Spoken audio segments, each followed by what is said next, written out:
Hello, जानकीज किचनमध्ये आपले खूप खूप स्वागत आहे. हे वाटाण्याची आज आपल्याला आमटी करायची आहे.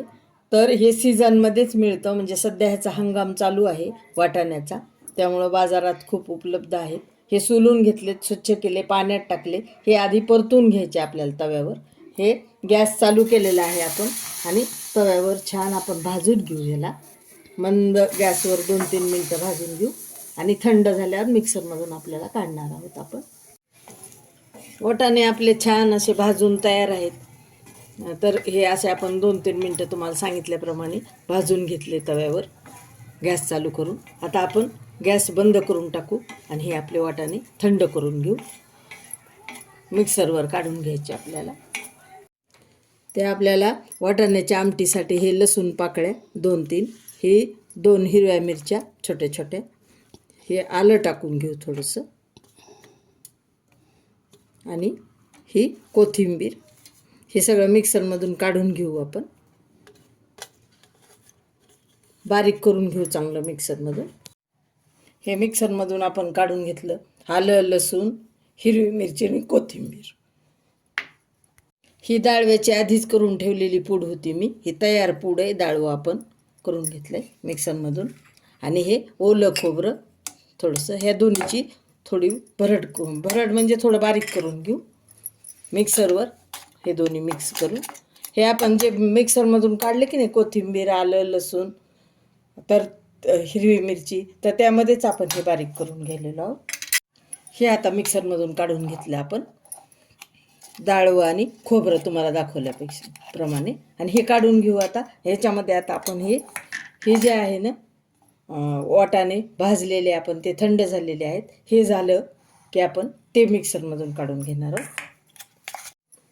हे आता थोडंसं मोठं मोठं काढून घेऊ आपण. 2दा-3दाच फिरवून घ्यायचं मिक्सरला, म्हणजे आपलं हे आपण जे आपण भाजून घेतलेले होते ना वाटाणे, ते असे थोडे आबडधोबड करून घेतले. फार हे बारीक केली नाही पेस्ट. तर हे आता काढून घेऊ आपण. आपलं तेल, गॅस चालू केलेला आहे, पॅन ठेवला आहे गॅसवर आणि तेल तापलेलं आहे. आपण आमटीसाठी, वाटाण्याच्या आमटीसाठी, त्यासाठी मोहरी टाकू आपण. थोडीशी मोहरी, हे जिरं, आता टाकू थोडीशी आपण हिंग. हे आलं, लसूण, कोथिंबीर, हिरवी मिरची पेस्ट, हे छान परतून घेऊ आपण. आहा, काय छान सुवास येत आहे. हे कढीपत्ता थोडा धुवून घेतलेला आहे आपण. कढीपत्ता कधी कधी कसं बाजारातला असतो ना, म्हणून बाजारातल्या भाज्या वगैरे धुवूनच घ्यायच्या, हात वगैरे लागलेले असतात. हे डाळवं आणि ओलं खोबरं आपण मिक्सरमधून काढून घेतलेलं, ते पण आपण थोडंसं परतून घेऊ.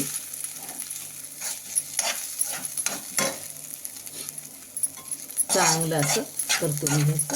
हे आपलं परतलेलं आहे. हे आता टाकू आपण वाटाणे भाजून घेतलेले, मिक्सरमधून काढलेले हे वाटाणे चांगले असे एकसारखे परतून घेऊ. ह्याला घालू थोडीशी हळद आणि आता हे एकसारखे मिक्स करून एक मिनिटभर परतून घेऊ आपण.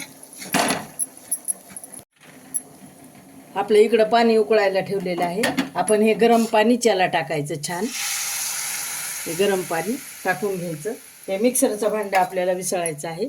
याच्यामध्ये आपण थोडंसं गरम पाणी टाकून घेऊ आणि छान विसळून घेऊ. असं मिक्स करून घ्यायचं, चांगलं असं एकसारखं करून घ्यायचं आणि त्याच्यामध्ये हे गरम पाणी भांडं विसळून टाकायचं.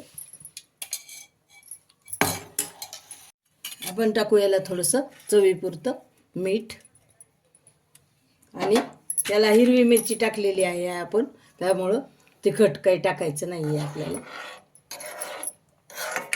आता चांगली याला उकळी दणकून आणून घ्यायची चांगली. आहा, आपली वाटाण्याची आमटी किती सुंदर झालेली आहे बघा. अजून थोडंसं आपण त्याला उकळून घेणार आहोत. चला, आपली आमटी खूप छान उकळलेली आहे. 2-3 उकळ्या आणून घेतल्या आपण. त्याला टाकू आता कोथिंबीर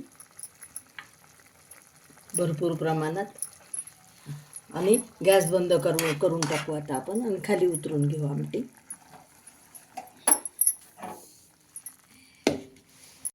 बघा मैत्रिणींना आणि प्रेक्षक किती सुंदर झालेली आहे. अशी ही आपली पौष्टिक व अशी खमंग अशी वेगळी आगळी अशी आमटी तयार झालेली आहे, वाटाण्याची आमटी. बघा असा घट्टपणा तुम्हाला पाहिजे तसं अजून पण तुम्ही थोडे घट्ट करू शकता, पण मी आता अशीच ही चुरून चुरून खाण्यासाठी भाकरी पोळी कशासोबत पण छान लागते, भातासोबत पण छान लागते. सबस्क्राईब करा, लाईक करा, शेअर करा.